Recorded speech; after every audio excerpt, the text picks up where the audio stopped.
Agora nós entramos aqui na parte do código. Como foi dito, nós tivemos que pegar uma implementação existente da rede Art2. Eh, e nós podemos aqui explicar um pouquinho. Apesar de você já, nos tópicos anteriores, conhecer o conceito da rede Art2, essa implementação segue os passos clássicos do algoritmo, envolvendo processamento da camada F1, competição e seleção da camada F2, verificação de vigilância, e aprendizado rápido, que ele para atualizar os pesos entre a camada F1 e F2 quando a categoria é definida. Nesse processamento da camada F1, a camada de processamento de normalização, onde ocorre a integração dos inputs e o feedback da camada F2. E nessa competição e seleção na camada F2, que seria uma camada de reconhecimento e classificação, é onde é escolhido o neurônio vencedor, com base em uma medida de similaridade.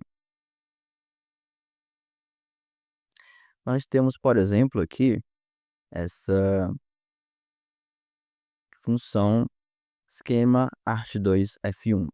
Essa função implementa o processamento interativo na camada F1. A gente pode ter alguns pontos principais, como a entrada, esse I, vetor de entrada, F2, feedback, que seria o feedback vindo da camada F2, o A e o B, que seriam parâmetros do algoritmo, o θ, que seria um parâmetro limiar que zero valores abaixo dele, um E, que seria constante para evitar a divisão por zero, um M, que seria a divisão do vetor de entrada, e o processo, que ele inicializa vetores U e P com zeros, ele entra em um laço while e o código atualiza iterativamente, calculando com cada passo, cálculo de W, que combina a entrada I com uma contribuição do vetor U escala por A, ele depois cálculo de P,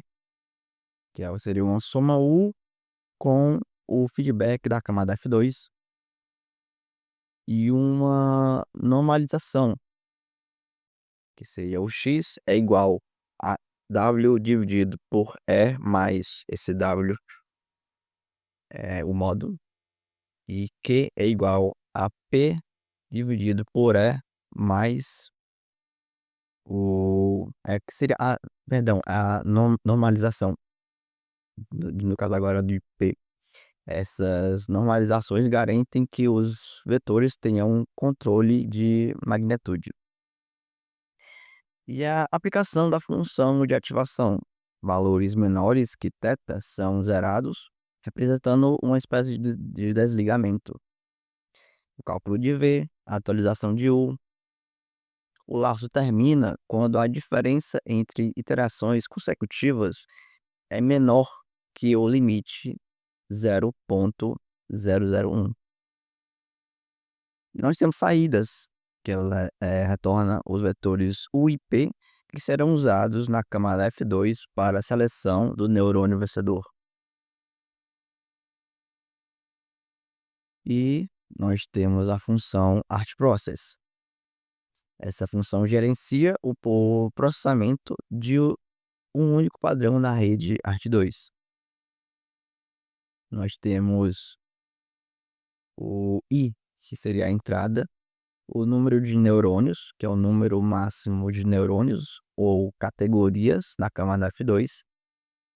Temos A, B, C e D, que seriam parâmetros do algoritmo, W, F1, F2, W, F2, F1, que são matrizes de pesos que conectam as camadas F1 e F2 respectivamente, F1 para F2, F2 para F1. O Rho, que é um parâmetro, que é o nosso parâmetro de vigilância. O θ e o x é parâmetros auxiliares, processos que ele inicializa o vetor y com os zeros, que armazena os valores de saída com cada neurônio da camada F2, usa uma variável counter para controlar a iteração, para controlar as iterações necessárias. Em cada iteração, chama a função esquema art2f1 que a gente tinha visto antes, para atualizar o IP com base na entrada e feedback. Existe então um cálculo dos valores para neurônios que ainda não foram inibidos, ou seja, identificados por um valor de y diferente de -1. O código calcula um produto escalar entre os pesos de conexões, WF1, F2, e o vetor P. Isso determina a similaridade entre o padrão e os protótipos armazenados. Nós temos também seleção do neurônio vencedor, J. O neurônio com maior valor de saída, max V, é escolhido.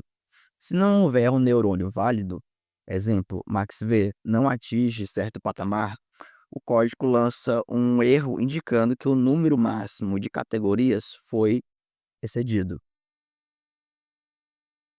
O feedback e verificação da vigilância, que vai atualizar o feedback da camada F2, usando o peso D e os pesos da matriz W, F2 e F1. Combina U com esse feedback para formar o vetor P e a partir dele calcula R, que também envolve o parâmetro C. Calcula a norma de R e compara com o vetor ρ, que é a vigilância. Se R for menor que a vigilância, com a margem de tolerância E, o neurônio vencedor é inibido, ou seja, seu valor em Y é setado para -1,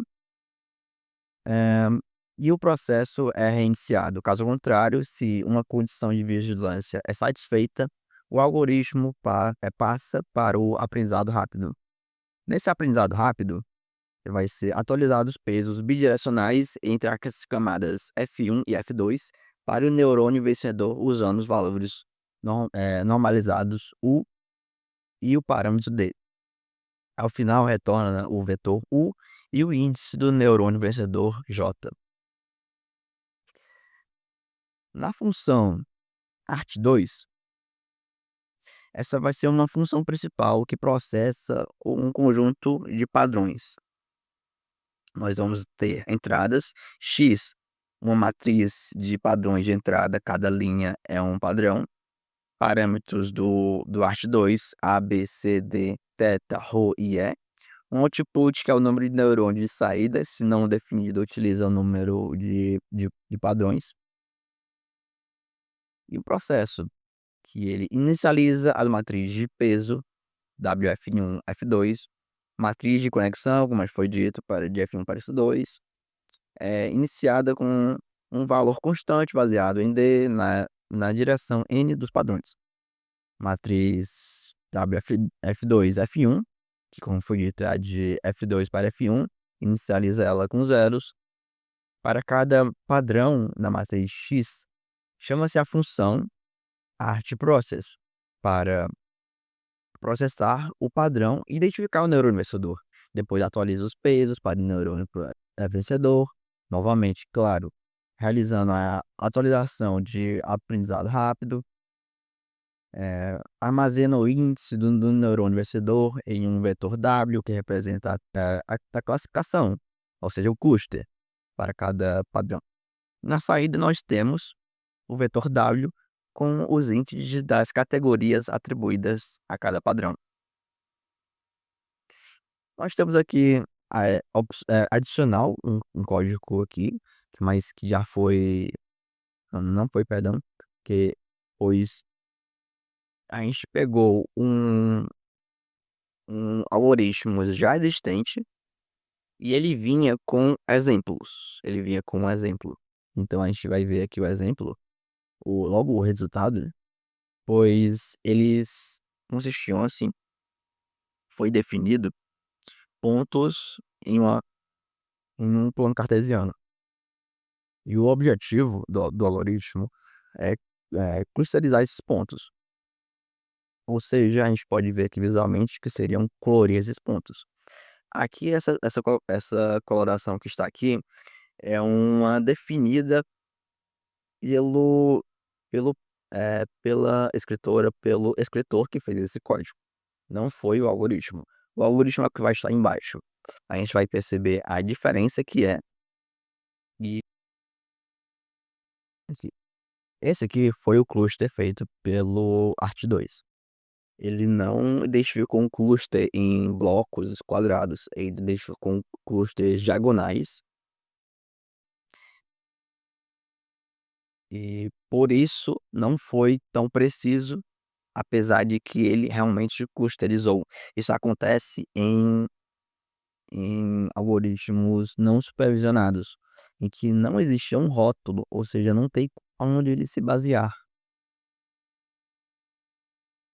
Agora nós passamos pelo começo do nosso projeto, fora da definição que a gente pegou.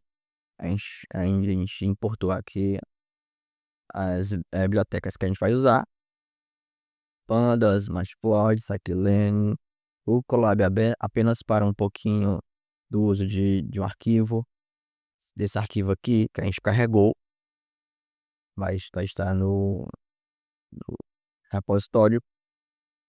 É um arquivo com os pesos e os resultados.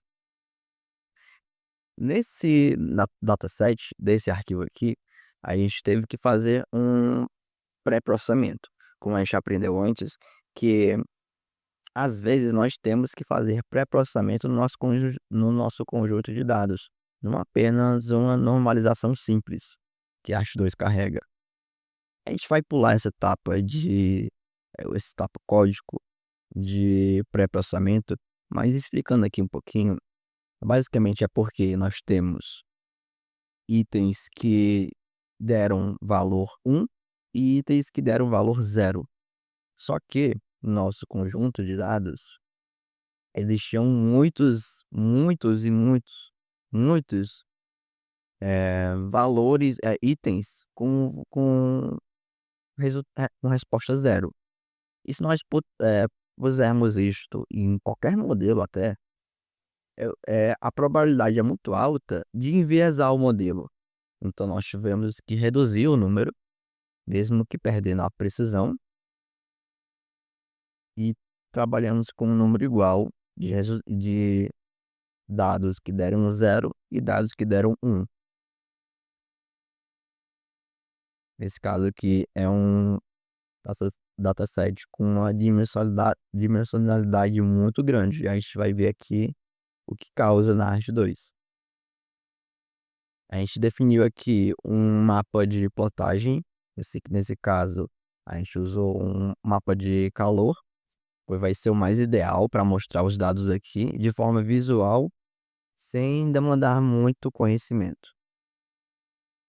Aqui, logo de entrada, a gente pegou a função art2, enviou os x que foram extraídos do dataset, o número de, se eu não me engano aqui, o número de clusters que a gente pretende. Aqui é o parâmetro de vigilância. Nesse DAO ele vai ser armazenado os valores que a Art2 identificou, que ela clusterizou. Nesse mapa de calor aqui, a gente tem os originais. Para valores que deram 0, eles vão estar em azul. Para valores que deram 1, vão estar em amarelo. Infelizmente, nesse conjunto de dados, a clusterização foi basicamente essa, onde pouquíssimos dados foram clusterizados e teve, então, uma precisão horrível. Mas claro que esse primeiro conjunto de dados aqui tinha uma dimensão muito grande, ou seja, muitas features aqui elas podem ser elas são entrelaçadas, não são dimensionalmente separáveis tão facilmente. Além do tamanho dessa dimensionalidade, o conjunto de dados é relativamente minúsculo, o que prejudica a nossa inferência. Então, iremos criar outro conjunto de dados aqui na mão, mas antes a gente pode ver aqui um exemplo aqui do conjunto com as entradas. E nós fazemos aqui um novo conjunto de dados com pontos, assim como do exemplo primeiro, do oficial, dessa definição do código que a gente pegou. Nós criamos vários pontos. Aqui no X, nós definimos os pontos que temos, e no Y, nós definimos os, os dados, a inferência que seria real. O exemplo, o A ele vai ser 0, o B vai ser 0, até aqui, o D vai ser 1, até aqui, aí o G vai ser 2. É como um mapa dizendo o que cada ponto será. E depois nós jogamos esse X aqui para a arte 2 com os dados aqui, as entradas, o vetor de entrada, que são pontos. E no W, perdão, nós vamos ter a clusterização com base na arte 2.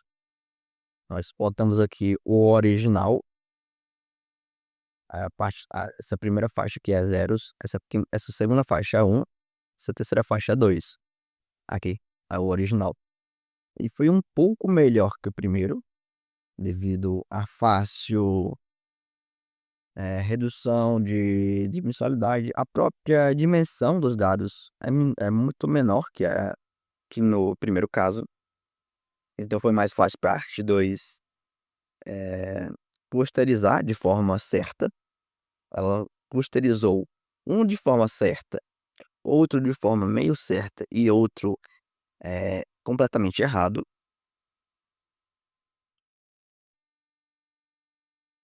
E nós, então, vamos aqui formar outro conjunto de dados. Se vocês quiserem olhar como formamos aqui,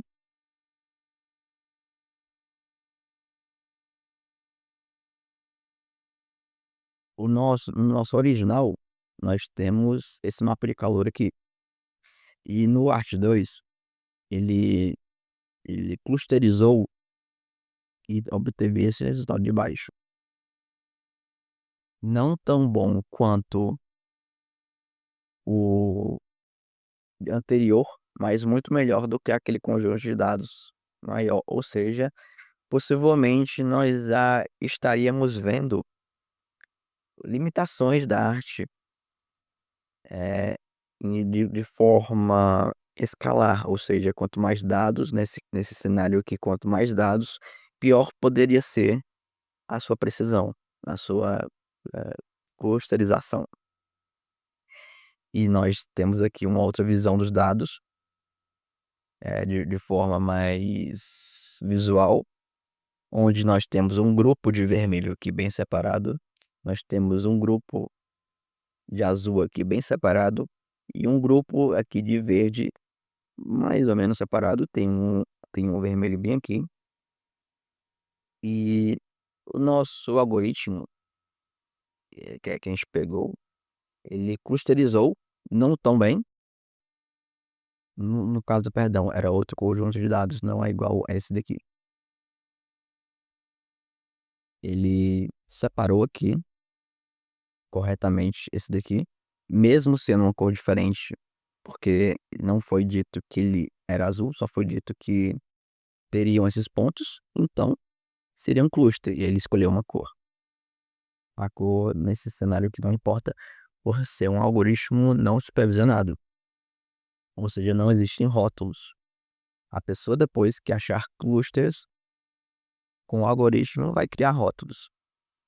Então a rede identificou esse daqui, mas só que identificou tudo isso daqui como um cluster.